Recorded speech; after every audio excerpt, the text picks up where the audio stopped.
réussir à centrer. Faute de Varmus, il ne faut pas faire ça devant Franck Priou. C'est fait, Cannes mène à Bollaert 1-0.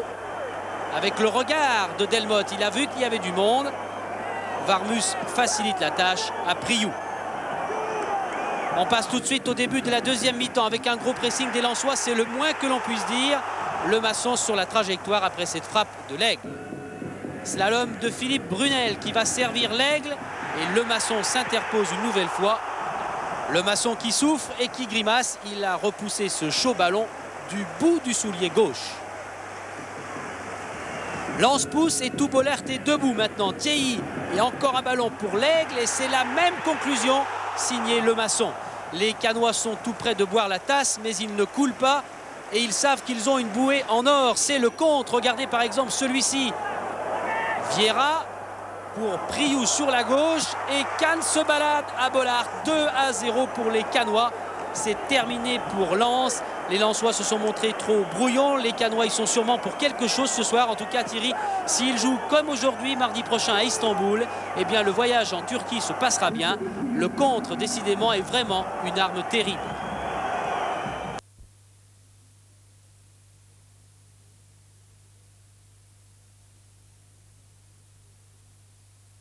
Ce soir, son 1999e match professionnel. Il s'agit évidemment d'un record. On soigne les comptes et on soigne également les centres. Toile d'Adjovi Boko, Vos est tout seul. Et belle parade de Varmus tout de suite dans le bain. Vos en néerlandais, ça signifie le renard. Mais en l'occurrence, le gardien lensois a été plus rusé. Côté lensois, Roger Bolli est le plus remuant. Il obtient ici un coup franc. Cassard se place. Il connaît le pied gauche de Mérieux. Mais la frappe ne donne rien. Roger Bolli n'a marqué qu'un seul but pour l'instant, mais il n'est pas inquiet. L'an passé, à cette époque, il en était au même point et ça ne l'avait pas empêché de terminer meilleur buteur du championnat.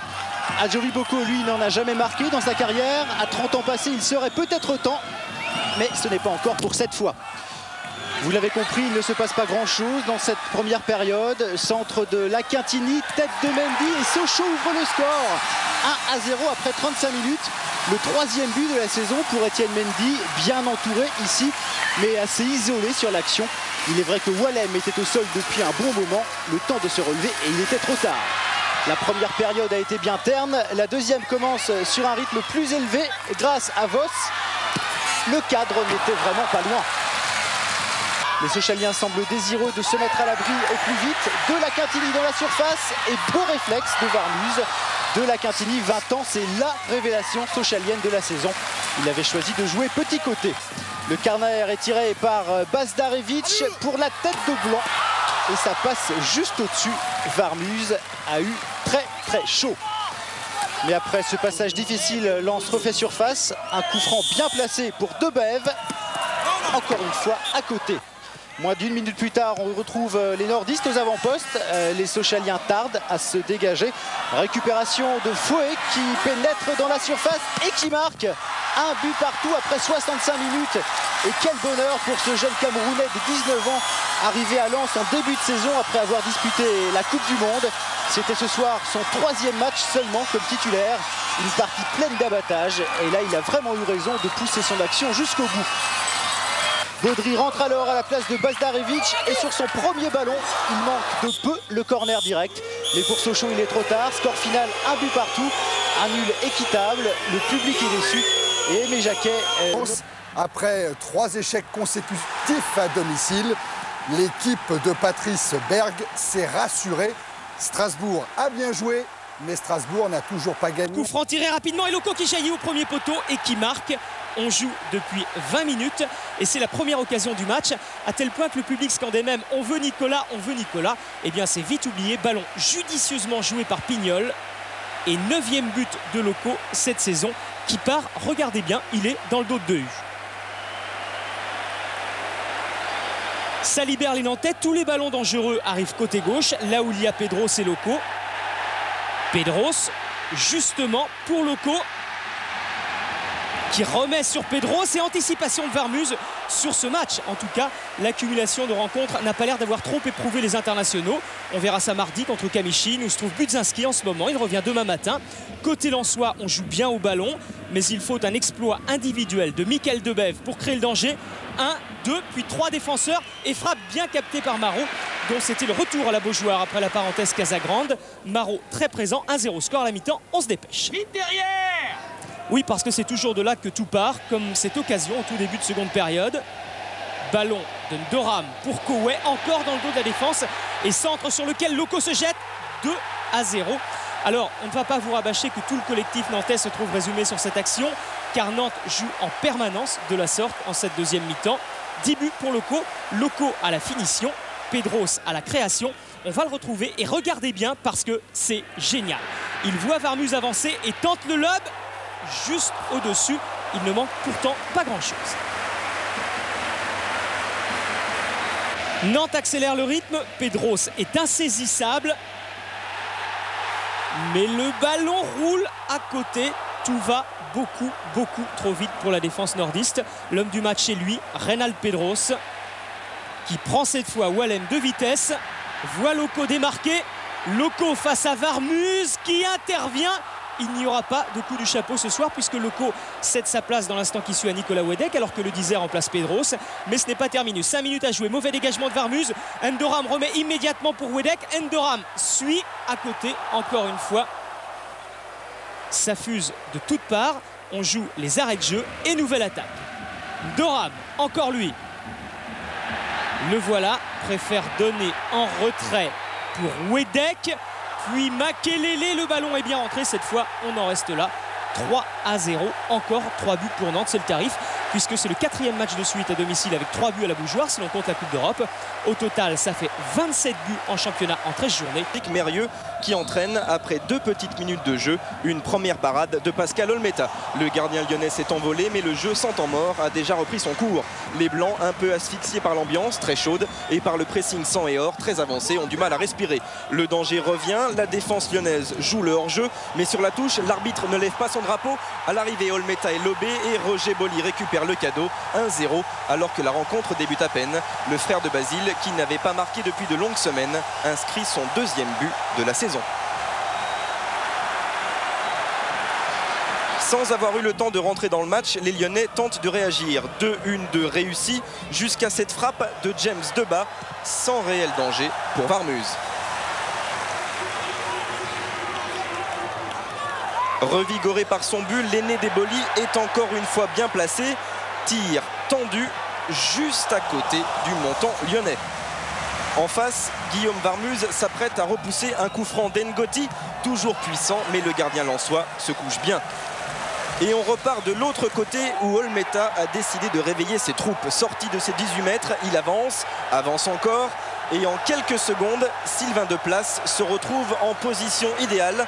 Servi par Maurice, il est seul face à Varmuz, duel décisif, brillamment remporté par le gardien lensois. C'était la dernière action de la première période. L'égalisation était proche, mais Lens mène toujours 1-0.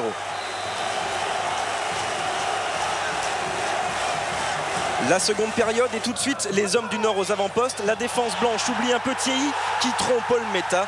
Après 47 minutes de jeu, Lens a 2 longueurs d'avance. 7e but de la saison pour l'ancien Havrais.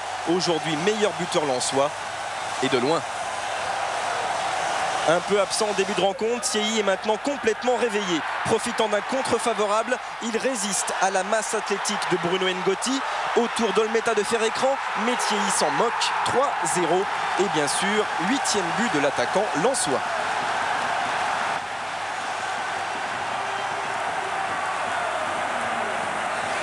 Sérieusement démoralisés, les Blancs se rebellent timidement et les 24 000 spectateurs poussent toujours. Ils poussent Foé, le Camerounais, qui tente sa chance. Olmeta est là. Et comme tout le monde désormais se sent des ailes à Lens, c'est au tour du jeune Nigérian Wilson Oruma de frapper de loin, sans plus de réussite. Il reste 8 minutes à jouer et une nouvelle interception envoie Roger Bolli sur le front. Reste Sassus à contenir. Olmeta a dépassé. Voilà qui est fait. Roger, qui n'avait marqué qu'une fois en 13 journées, vient de tripler son capital. Sur son banc, Patrice Berg ne croit pas au miracle. Et pourtant, c'est vrai, son équipe a étincelé, mettant un terme à 8 matchs sans défaite de la part des Lyonnais. Des Blancs qui devront vite se ressouder avant d'accueillir Bordeaux. Antonetti, l'entraîneur bastiais, agite la boîte à souvenirs de ses 33 ans afin d'y puiser un 6-1 encaissé face à Lyon lors de la première montée du club en D1 et 2 revers consécutifs à Furiani la saison de l'épopée en Coupe de l'UEFA. Bastia conserve donc avec la venue de Lens à Furiani le secret espoir de distancer le premier relégable de 6 points. Bastia s'en sent capable. Et Bastia pour cela mise malgré le vent sur le jeu de tête de Drobnjak, le Monténégrin. Première tentative à la 10e minute sur ce centre. L'attaquant monténégrin cherche pour l'heure la bonne distance. Stéphane Ziani lui offre une deuxième chance 4 minutes plus tard sur ce compte et cette fois son mètre 88 a raison du mètre 86 de Varmuz, 2 cm que le gardien lensois aurait aimé avoir ce soir au bout des doigts. Il frôle en effet le ballon.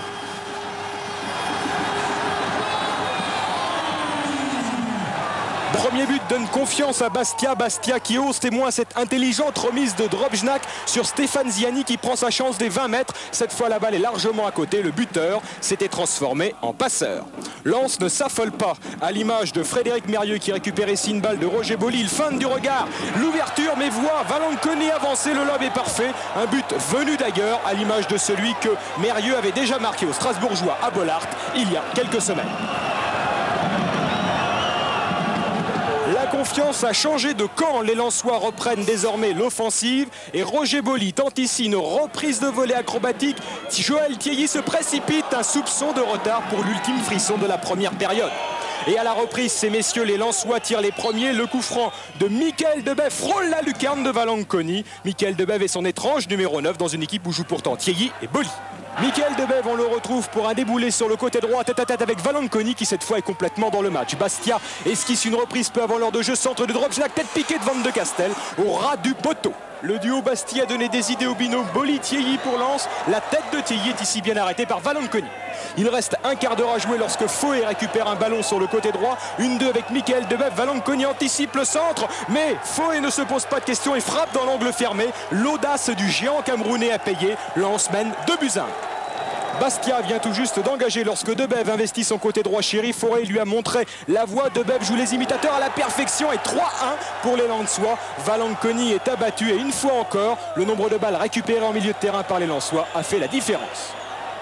Hisse le drapeau, monsieur Lenné au centre des débats. Le Stade Bollaert, 30 000 spectateurs. Monaco en blanc et rouge et le Racing Club de Lens dans ses habituelles couleurs sang et or. Ce soir à Lens, un bon match de football avec beaucoup d'occasions de but de part et d'autre. Et en vedette, les 2 gardiens de but. C'est donc parti avec cette remise en touche de Blondeau en direction d'Anderson. Djorkaeff, Emmanuel Petit sur le côté gauche, centre de Petit, Djorkaeff. Anderson, et ça s'appelle une reprise de volée, de semi-volée, car le ballon avait d'abord touché la pelouse. Roger Boli de l'autre côté, fauché par Blondeau. Monsieur Lenné indique le pénalty.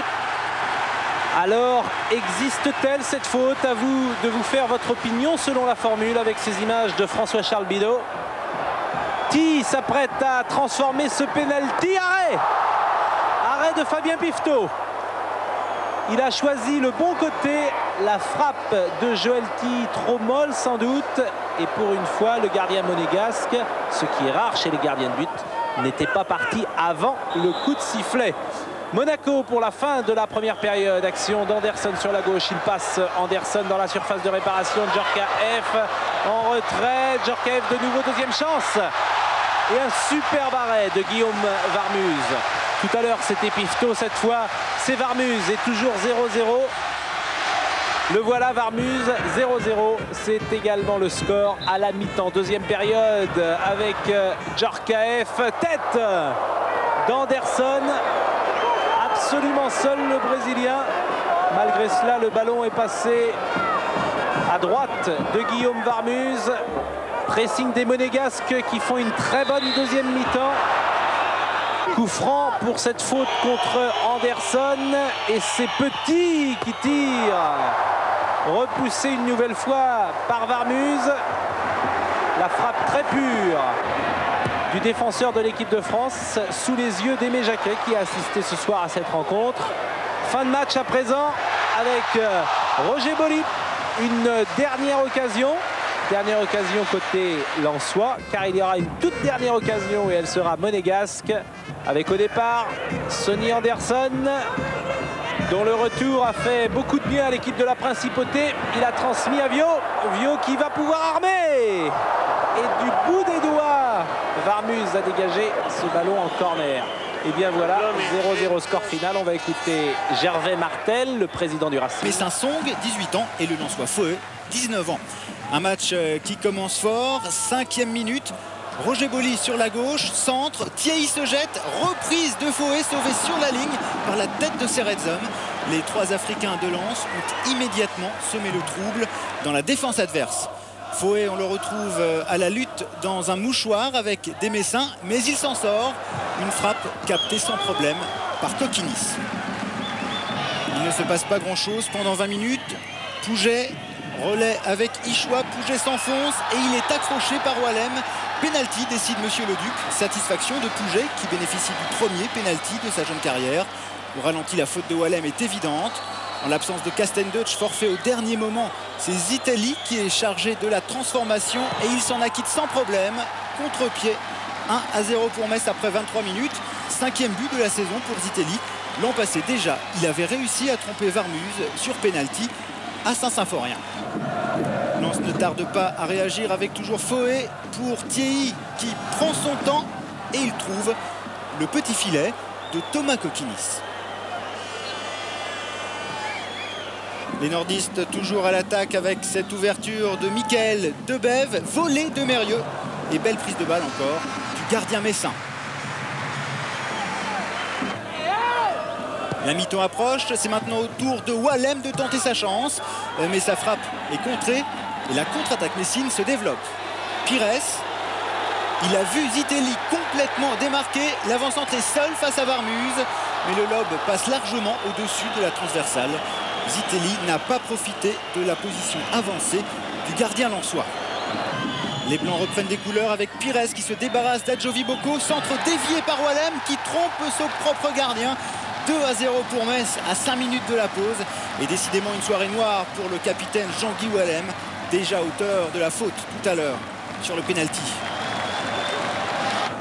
Difficile de se remettre d'un tel coup dur, mais Wallem est un joueur de caractère. Corner de Mérieux, dégagement au point de Kokinis et la volée de Wallem fabuleuse s'engouffre sous la barre. Lens revient à 2-1 après 1 heure de jeu grâce au but superbe de son stopper, plus que jamais l'homme de la soirée. C'est sa première réalisation de la saison. Il en marque rarement, mais en général, ses buts valent le coup d'œil.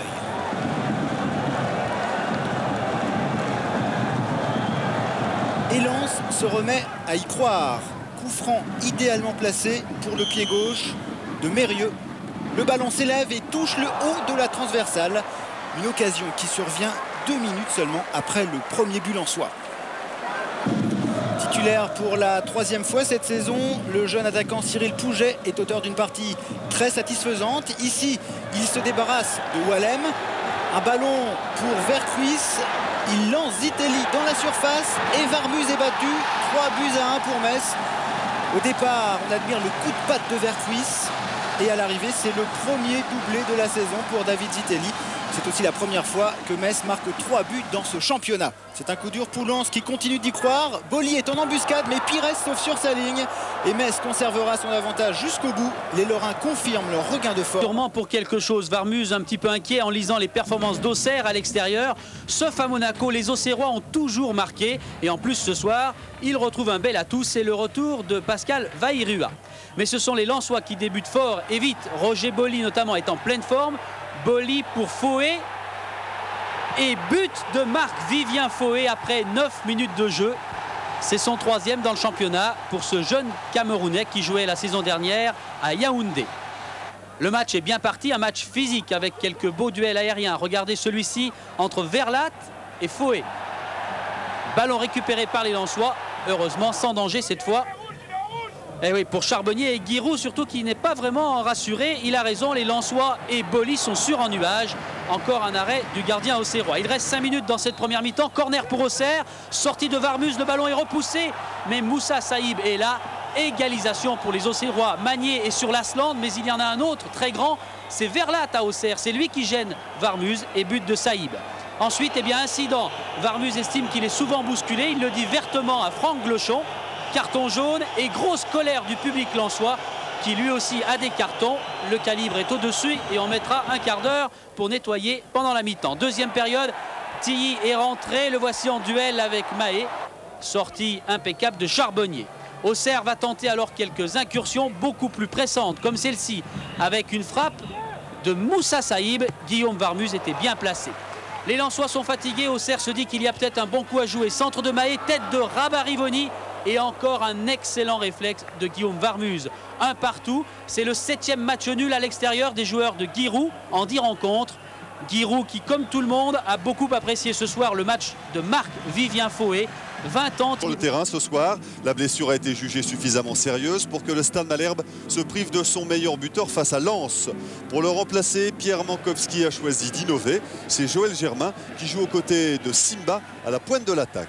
Amara Simba, on le retrouve justement après le quart d'heure de jeu en 1-2 avec Stéphane Dedeban à l'entrée de la surface. Frappe de Dedeban, mais les deux mains assurées de Guillaume Varmuz stoppent cette première offensive cannaise. 5 minutes plus tard, réaction des Lensois sur ce corner. Au premier poteau, Dank Beto repousse. Eric Sikora récupère, frappe instantanément. Le tir est puissant, mais le ballon ne fait que caresser la transversale. Début de Richard Dutruel. Dommage pour Lens, car cette tentative de Sikora était pleine de détermination. Peu avant la mi-temps, les 100 et or sont à nouveau dans le camp normand. Thierry lance Boli sur la gauche. Centre instantané de Boli. Dutruel dévie le ballon, mais Thierry a suivi. But, non, ça passe à l'extérieur du cadre. Sur ce coup-là, les Canets peuvent remercier la chance. 0-0, c'est la marque au repos. La seconde période vient à peine de démarrer et ce sont déjà les Lensois les plus pressants avec encore et toujours Roger Boli. David Sommeil est obligé de commettre une faute. Monsieur Sars intervient et accorde un pénalty à Lens. Tout cela paraît indiscutable. Face à face, Boli, Dutruel pour le premier but de la partie. Non! Parade superbe de Richard Dutruel qui détourne le ballon et évite à son équipe d'être menée sur son terrain 2 minutes seulement après la reprise. À un moment dominé, les Canets réagissent ensuite. Dank Beto sur la gauche, centre impeccable pour la tête d'Amara Simba. Varmuz est obligé de se mettre à l'ouvrage pour bloquer cette balle. Il faut attendre 20 longues minutes avant de retrouver les Canets dangereux. Ouverture de Glonek pour Simba. La défense lensoise est à la traîne. Simba tente sa chance. Raté. Le ballon passe à côté. Début de Varmuz.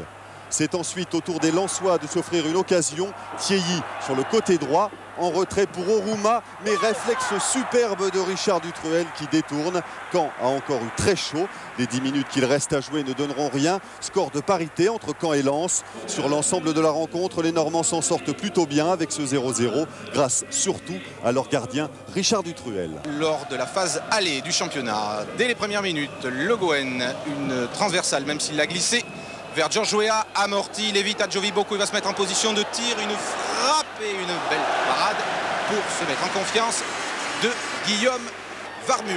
35 000 spectateurs ce soir à Bollaert et pas d'incident signalé avec les supporters du Paris Saint-Germain. Faué vers le jeune Brunel qui peut centrer en retrait. Thierry et une parade, un réflexe de Bernard Lama alors que notre attaquant lensois avait complètement raté la reprise. Lama furieux, on va voir au ralenti l'extraordinaire réflexe du pied droit du gardien parisien car Thierry avait bien joué le coup et en déséquilibre, Lama sort ce ballon que Guérin dégage ensuite. On se bouscule dans la surface de réparation lensoise pendant que Guérin fait le ménage côté publicité avant de frapper ce corner. Une tête de rail et but malgré Oruma à la 12e minute du match. Le Paris Saint-Germain ouvre le score, but de Raï qui est le meilleur buteur du Paris Saint-Germain cette saison, 8e but, une complicité avec Georges Weah. Et les Lensois se sont laissés piéger à cette stratégie parisienne, les coups de pied arrêtés, le premier poteau, Raï, but 1-0 pour le Paris Saint-Germain. Avec Joël Thierry, les Lensois vont réagir, il slalom, il sert Arsène. Centre tir d'Arsène et c'est dans le petit filet. Les Lensois réagissent bien. Il y a un coup franc pour Michael Debève. Debève choisit de le jouer avec Roger Boli qui évite Le Gouen. Frappe au-dessus de la cage de Bernard Lama. sur cette action, on atteint la mi-temps avec le score de 1-0 en faveur du Paris Saint-Germain. La reprise, Arsène vers Roger Boli qui pousse un petit peu trop son ballon, mais il est accroché par Francis Lasserre dans la surface.